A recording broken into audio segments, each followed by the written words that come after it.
नमस्ते, वंदे मातरम। वंदे मातरम। नमस्ते। Revolution India channel पर आप सबका हार्दिक स्वागत, अभिनंदन। दर्शकों, जैसे कि हर बार मैं एक वायदा करता हूँ, किसी ना किसी ऐसी खास शख्सियत से आप सबको रूबरू कराऊंगा। और आज के हमारे खास मेहमान श्री विनोद कुमार सिंघल जी और उनकी धर्मपत्नी श्रीमती शारदा सिंघल जी हमारे साथ मौजूद हैं। आप दोनों का रिवॉल्यूशन इंडिया चैनल पर हार्दिक स्वागत, अभिनंदन जी। दर्शकों, आज 22 जनवरी है। भारतवर्ष के लिए, भारतीयों के लिए आज का दिन बड़ा गर्व का दिन है। आज के दिन भगवान मर्यादा पुरुषोत्तम श्री राम जी की प्राण प्रतिष्ठा अयोध्या धाम में हुई है। उस क्षण में 4 चांद लगाने का कुछ काम जो किया हमारे आदरणीय श्रीमान विनोद कुमार सिंघल जी ने किया। हम किसी कार्यक्रम के निमित्त संतोषी माता जी के मंदिर में थे और वहाँ जब श्रीमान विनोद कुमार सिंघल जी का हम व्याख्यान सुन रहे थे, इनके द्वारा रचित किए गए अनेकों वेदों पुराणों को, रामचरितमानस, गोस्वामी तुलसीदास द्वारा रचित अनेकों कथाएं, भागवत कथा, गीता, शिव कथा, शिव पुराण और अनेकों रामायण जैसे विषयों पर इन्होंने इतना एक मर्म निकालने का प्रयास किया। उन चीज़ों का उसको निकालने के बाद इन्होंने जो हजारों पेजों की जो एक ग्रंथ है, महाग्रंथ हैं, उन ग्रंथों का मर्म निकालकर और आम जनमानस तक उसको अपने सरल शब्दों में व्याख्या करते हुए ऐसा कुछ इन्होंने व्याख्यान किया। उन्हीं से जानते हैं विनोद कुमार सिंघल जी, आप बैंक की नौकरी से सेवानिवृत्त हैं। तो ये किस प्रकार से आपको अध्ययन का मन में इच्छा हुई कि आप इतने बड़े बड़े महान ग्रंथों को आप पढ़ेंगे और फिर उनका मर्म निकालकर आम जनमानस तक कैसे आपने उनको सरलता के सूत्र में पिरोया? जी, मैं जब 27-28 साल का था तो जब परमहंस रामकृष्ण देव जी की एक अमृतवाणी ग्रंथ है उसको पढ़ते थे और सुनते थे। उनमें ये लिखा हुआ था कि जो ये हमारे ग्रंथ हैं ये बहुत ज़्यादा विस्तृत हैं और आम आदमी के ना ये इतने काम के हैं, ना ये समझ में आते और ना उनके पास इतना समय होता, इसलिए इनको शॉर्ट बनाओ। तो मेरे मन में ये लालसा थी कि मैं इसको कैसे शॉर्ट बनाऊं। मैं रामायण का पता था, कम से कम 50 या 100 बार रामायण भी पढ़ी होगी, गीता भी पढ़ी है, लेकिन वो अर्थ नहीं समझ में आता था मुझे जी। फिर उसके बाद कुछ भगवान की कुछ ऐसी प्रेरणा हुई कि मैं इसको शॉर्ट में लिखना शुरू किया, रामचरितमानस को जी। मैंने रामचरितमानस तकरीबन 6 महीने में मैंने उसको शॉर्ट कट में लिखा जी। फिर उस एक मेरे को व्यक्ति मिल गया, नु बोला भाई सिंगला साहब मैं इसको टाइप कर देता हूँ, कंप्यूटर टाइप जी। उसने कंप्यूटर टाइप कर दी। 2-3 महीने में उसने कंप्यूटर टाइप करी, फिर उसने करेक्शन करी, फिर मैं पढ़ता रहता था उसको, भाई कोई गलती हो तो ठीक कर लूँ। तो फिर उसका इसमें रामचरित्र जो मानस लिखी है, सबसे बड़ी बात यह है कि गोस्वामी तुलसीदास जी ने 8 कांड लिखे हैं जी और हमने इसमें 8 कांडों को लिया है। जब हम कोई किसी संत से कथा सुनते हैं तो वो 9 दिन की कथा करते हैं। 9 दिन की कथा में वो 3 दिन तो बाल कांड में लगा देते हैं और 4 या 5 दिन लगा देते हैं अयोध्या कांड में, और बाकी के जो 4 या 5 कांड बचते हैं उनमें वो 1 दिन में सारी ख़त्म कर देते हैं जी। और उत्तर कांड और लव कुश कांड का तो कहीं जिक्र ही नहीं होता जी। जबकि अगर हमने राम राज्य लाना है तो हमारे को उत्तरकांड जब तक हम नहीं पढ़ेंगे, उत्तरकांड में मुख्य है पहले तो राज तिलक होता है, भगवान राम का राज तिलक होते हैं। फिर राम राज्य में क्या चीज़ है, भाई हम राम को क्यों पूजते हैं, हमारे को यही नहीं पता। राम राम तो करते हैं जी, लेकिन राम राज्य में ऐसी क्या खासियत है जिसके कारण हम राम जी को याद करते हैं जी। तो राज तिलक के बाद राम राज्य की कल्पना, भाई कैसे राम राज्य करते थे जी। उसके बाद है संत समागम, संत कैसे समागम से हमें क्या लाभ होता है, संतों के लक्षण हैं। अब कोई भी भगवा कपड़ा पहन ले तो ये ना मानो कि ये संत हो गया, संतों के लक्षण हैं उसके अंदर जी, रामायण के अंदर।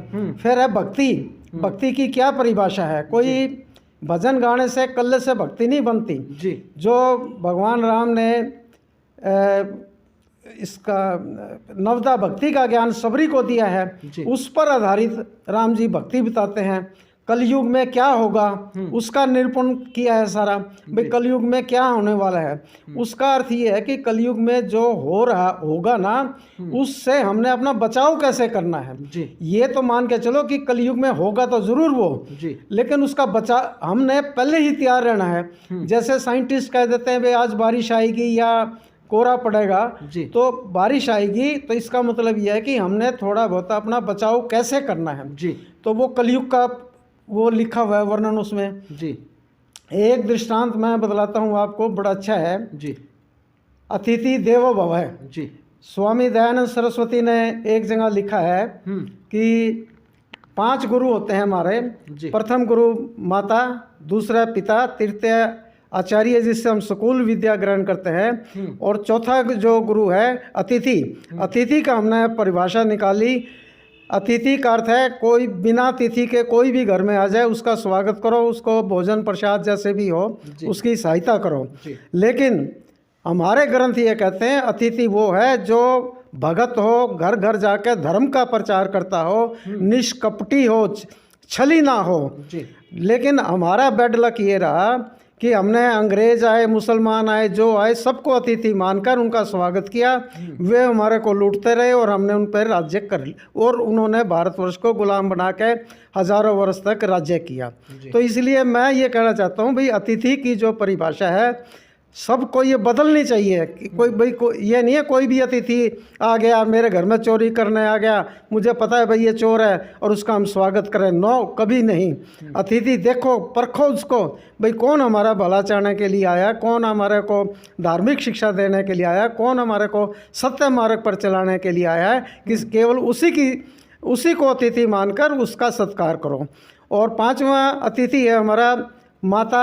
ये पति और पत्नी आपस में एक दूसरे के पूरक हैं, और जब शिक्षा दी जाती है, शादी होती है, फेरे होते हैं, तब भी ये बात बताई जाती है पत्नी वो होती है जो आदमी को गलत रास्ते पे चलता है उसको रोके, ये नहीं उसका सहयोग करे। और पति का भी ये फर्ज है कि अगर पत्नी कहीं गलत चलती है उसको रोको। गुरु का असली अर्थ होता है कि हमारे को सत्य मार्ग पर लाए और बुरे रास्ते से चलने पे हमारे को रोके। तो ये पांच हमारे गुरु हैं। और एक दृष्टांत और रामायण में है, जब भरत जी राम जी को मिलने के लिए जाते हैं, लाने के लिए जाते हैं, तो वो कहते हैं जितनी भी ये धन दौलत सारा कुछ है ये सर राम जी का है, अगर इसमें से कुछ भी कमी हो जाती है तो इसका मतलब मैं राम का द्रोही हूँ। तो उन्होंने क्या किया, जो भी विश्वास पात्र थे उस धन खजाने पर सबको बिठा दिया, भाई तुमने इसकी सुरक्षा करनी है। ये नहीं है भाई राम जी हैं, सबके मालिक हैं और आप अपना घर बार छोड़ के चले जाओ, पीछे कोई लूट के ले जाए, ऐसा नहीं किया। भरत जी ने ये किया है कि भाई धन दौलत जो अपने जो विश्वास पात्र थे उनको वहाँ रख छोड़ा। इसके अलावा जब मोहम्मद गजनी ने सोमनाथ का मंदिर हमारा लूटा तो वहाँ के राजाओं ने कहा कि मंदिर की सुरक्षा का भार हमारे को दे दो। पुजारी कहने लगे नहीं, भोलेनाथ स्वयं रक्षा करेंगे। नहीं, अगर वो उस टाइम उन्होंने ये रामायण पढ़ी होती, रामायण का मर्म समझा होता, तो वो विश्वास पात्र को राजाओं को वहाँ छोड़ते और वो चोरी करके जो 24 खंभे में हीरे जड़ित मोती थे वो सब ले जा ना सकता। और इधर एक दृष्टांत ऐसा सुंदर है, जब विभीषण जी राम जी के पास जाते हैं तो सब वो कहते हैं भाई ये दुश्मन का भाई है और हमारा भेद लेने के लिए आया है। तो राम जी ने कहा भाई तुम्हारे नीति तो ठीक कही, लेकिन मेरी बात सुनो, लक्ष्मण जी जो हैं क्षण भर में सारे राक्षसों को मारने में सक्षम हैं। अगर वो हमारा भेद भी लेने आए तो हमारे को कोई फर्क नहीं पड़ता, क्योंकि लक्ष्मण जी सक्षम हैं। तो वो कहते हैं दूसरी बात यह भाई कि छली कपटी द्वेषी मेरी शरण में आ ही नहीं सकता। अगर जब वो आता है, विभीषण शरण में आता है, तो भगवान राम कहते हैं भाई जीभ जैसे दांतों में रहती है, उसी प्रकार तो उस पापी के चुगल में इतने दिन तूने कैसे बिताए। पापी के नरक में रहना अच्छा है, लेकिन दुर्जन का साथ कभी ना दे परमात्मा। अगर परमात्मा किसी पर कृपा करता है तो ये समझ लेना, धन दौलत से कृपा ना मानना, उसको बुरी संगत से अगर परमात्मा बचाता है तो इसका मतलब ये है कि उसके ऊपर परमात्मा की कृपा शुरू हो चुकी है। इसी प्रकार धन की 3 गतियां हैं। मेरे कई साथी हैं, वो कहते हैं दान केवल गुरु के घर में देना चाहिए। हम ये कहते हैं भाई ये बात आप किसी भी ग्रंथ में लिखी हुई दिखा दो कि भाई दान गुरु के घर में देना चाहिए। गीता में, रामायण में, भागवत में, शिव पुराण में, सब में ये लिखा है कि दान की 3 गतियां हैं, धन की 3 गतियां हैं। उत्तम दान है, मध्यम भोग है। कोई ये नहीं है भाई हमने परिवार बनाया, ये भूखे मरे चाहे कुछ ही करें, नहीं, हमने इनका गुजारा भी करना है। और तीसरी गति है नाश। ये हमारी बुद्धि विवेक के ऊपर डिपेंड करता है कि हम उस पैसे को दान में लगाएं या हमने नाश करना है। आज हम जो हमारे अंदर होड़ लगी हुई है कि पैसा पैसा पैसा सारे इकट्ठा कर लो। अरे भगवान कृष्ण गीता में कहते हैं कि जो ये सब कुछ माया, धन, दौलत सब भगवान का है, तो हम किस चीज़ के लिए संग्रह करें। हमारे को केवल उतना ही संग्रह करना चाहिए जिससे कि हमारी ज़रूरतें पूरी हो जाएं। ज़्यादा धन इकट्ठा करना शामत लानी है। ये हम सोचते हैं कि मेरे 100 करोड़ हो गए, 1000 करोड़ हो गए। आदमी तू ये सोच, तू साथ में क्या लेके जाएगा। सिर्फ जो तेरे कर्म बचे हुए हैं, जो तेने कर्म अभी तक नहीं भोगे हैं, वो तेरे साथ जाएंगे। ये धन दौलत ये फजूल का भ्रम है मेरा कि ये धन दौलत मेरा है। हम तो यही कहते हैं भाई जो तेरे पास इस समय भगवान ने जो शक्ति दी है उसका तू सदुपयोग कर। इसमें चाणक्य ने लिखा है आपका कर्तव्य केवल उतना ही है जितना भगवान ने आपको सामर्थ्य दिया है। हमारे को ज़्यादा इधर उधर की बातें यानी ज़्यादा सोचने की ज़रूरत नहीं है। जैसे कि गिलहरी ने मट्टी लेकर पुल पर झाड़ी थी, रामेश्वरम के पुल के ऊपर, तो भगवान राम ने कहा कि गिलहरी तेरी मट्टी से क्या पुल बनेगा। गिलहरी कहने लगी प्रभु आपने मुझे जितना सामर्थ्य दिया है मैं तो उतना ही काम करूँगी। भगा और परोपकार में लगाएं। और इससे ज़्यादा जो ये संग्रह की लगी हुई है, होड़ लगी हुई है, ये हमारे काम में नहीं आएगी। ये हमारी धन की तीसरी जो गति है नाश है। हमने अगर नाश करना है तो भाई आपकी सबकी मर्जी है, आप चाहे नाश कर लो चाहे सदुपयोग कर लो। अगर राम राज्य लाना है तो राम राज्य हमारे को बताना पड़ेगा भाई राम राज्य के अंदर क्या चीज़ थी। जी दर्शकों मैं बताना चाहता हूँ श्रीमान विनोद सिंगल जी ने अभी कुछ समय पहले ही अन्न क्षेत्र जींद की कार्यकारिणी को मोक्ष वाहिनी दान स्वरूप दी है, भेंट की है। अनेकों दान और पुण्य के काम करते रहते हैं। जिस प्रकार से इन्होंने बोला जो कि दान धन की सर्वोत्तम गति है, वो सिर्फ बोलना मात्र ही नहीं है इनका, वो वास्तव में उस चीज़ को चरितार्थ भी करते हैं। श्रीमान विनोद सिंगल जी, हाँ जी, आपकी इस कहते हैं ना किसी हर व्यक्ति के पीछे किसी ना किसी एक महिला का हाथ होता है उसकी सफलता के पीछे। आप अपनी सफलता का श्रेय किन को देना चाहेंगे? सफलता मैं अपनी पत्नी को देना चाहूँगा, क्योंकि इसकी इच्छा के बिना आदमी 1 रुपया दान नहीं कर सकता। जब ये मुझे प्रोत्साहित करती है और मैं जब दान देता हूँ, क्योंकि और वैसे भी दान जब भी दो तो वो अपने घर में सुख शांति के लिए दिया जाता है। मेरी पत्नी ने मुझे कभी नहीं रोका कि ना दो, लेकिन एक शर्त लगाती है कि ज़रूरतमंद को दान दो। भाई ये कहती है मेरे पति की ये मेहनत की कमाई है। पहले तो इसने जब हम गृहस्थी चलाते थे तब तो इसने मेरे जो कमाई होती थी उसमें बरकत दी। बरकत देने का अर्थ यह है कि इसने मेरा 1 पैसा भी कभी बर्बाद नहीं होने दिया। अगर कहीं 100 रुपये का खर्चा होता था तो ये 90 रुपये में गुजारा करती थी, और वो जो 10 रुपये बचाती थी आज वो ये कहती है अभी तो इसको परोपकार में लगा। क्या बात है दर्शकों, ये बड़ा भावुक क्षण भी होता है और बड़ा गर्व का क्षण भी होता है जब एक पति अपनी पत्नी को सारी सफलता का श्रेय देते हुए भावुक हो उठता है तो उसके अंतर्मन के भाव सब कुछ प्रकट हो जाते हैं। उसने अपना सब कुछ समर्पण उनको कर दिया और निश्चित तौर पर अर्धांगिनी के सत्कर्मों की वजह से ही मनुष्य की गति और सफलता निश्चित है। जी जी, आप कुछ बोलना चाह रहे हाँ, एक हैं? चीज़ जी और। जो ये राम मंदिर बना है, कहते हैं योगी और मोदी, ये बात बिल्कुल सही है, ये बात बिल्कुल सही है। योगी जी को शिव जी की प्रेरणा मिली है और मोदी जी को माता भगवती की प्रेरणा मिली है। और ये मान के चलो, ये जो मंदिर है शिव और माँ पार्वती के आशीर्वाद से बना है, और माध्यम जो बनाया है, इनको आखिरी में जो माध्यम बनाया है, ये योगी जी और मोदी जी को बनाया है।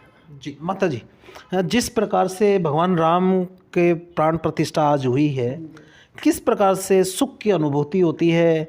क्योंकि आप 75 में पोस्ट ग्रेजुएट कुरुक्षेत्र यूनिवर्सिटी से रही, आपके परिवार से राजनीतिक लोग निकले जिन्होंने देश की राजनीति में, प्रदेश की राजनीति में अहम योगदान दिया। आपके बच्चे बहुत अच्छे पदों को सुशोभित कर रहे हैं। इस स्थिति में आप भी भक्ति भाव में अपना जीवन समर्पण लगा दिया, तो क्या किस प्रकार की खुशी का अनुभव होता है आपको आज का जो विशेष दिन? देखो, सबसे पहले तो इंसान का फ़र्ज है कि वो किसी की बुराई से दूर रहे।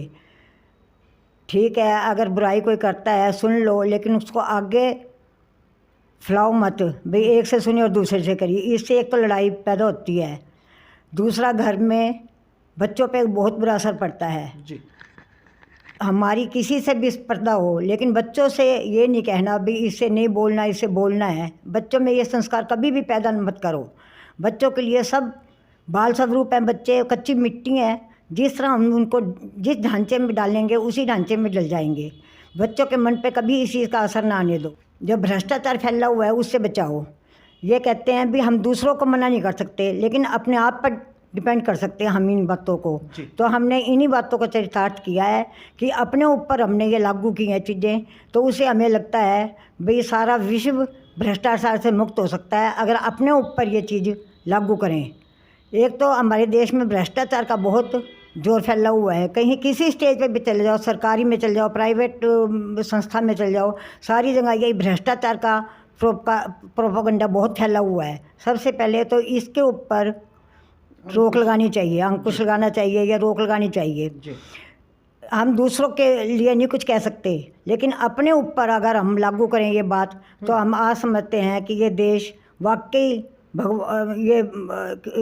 भगवान राम का, भगवान कृष्ण का, या आज कलिक अवतार का जो अवतार होगा, ये भारत में क्यों हो गया? क्यों भारतीय संस्कृति को आज सारा विश्व मान रहा है।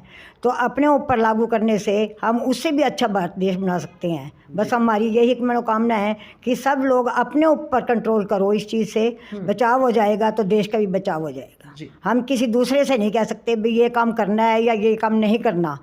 बस ये अपने ऊपर सोच के ऊपर डिपेंड है। भाई हमारी यही प्रार्थना है भगवान से, भाई सबके मन में सद्बुद्धि दे भगवान, और इस चीज़ को बिल्कुल ख़त्म कर दे, तो भारतीय संस्कृति का सारे विश्व में प्रोपेगेंडा हो जाएगा, ना कि हमें करना पड़ेगा, ये खुद ही से खुद हो जाएगा। बस यही हमारी प्रार्थना है कि भारत देश को और भी महान बनाए, विश्व में इसका स्थान इतना ऊंचा हो जाए कि किसी को कहना पड़े भाई हम भारत के बंदे हैं, उसकी संस्कृति से ही पता लग जाए भाई ये भारतीय है। जी दर्शकों, जिस प्रकार से माता जी ने मतलब बड़ी सरलता से, बहुत कम शब्दों में, नपे तुले शब्दों में इस भगवान मर्यादा पुरुषोत्तम श्री राम जी की प्राण प्रतिष्ठा के क्षण को बड़ा गौरवान्वित क्षण बताया, वहीं दूसरी ओर जो एक राम राज्य की परिकल्पना के बारे में जो विचार करते हैं, जब प्राण प्रतिष्ठा हो गई भगवान श्री राम की, तो निश्चित तौर पर राम राज्य भी स्थापित होना चाहिए। और वो राम राज्य जब स्थापित हो पाएगा जब ये भ्रष्टाचार रूपी जो एक बीमारी के रूप में शासन प्रशासन में फैला हुआ है, राजनेताओं में फैला हुआ है, जब इस चीज़ की समाप्ति होगी तो सही मायने में जो प्राण प्रतिष्ठा का आज एक शुरुआत की है, और सही मायने में अगर भगवान श्री मर्यादा पुरुषोत्तम श्री रामचंद्र के आदर्शों को जीवन में लागू करते हुए चलें, तो निश्चित तौर पर वो दिन दूर नहीं।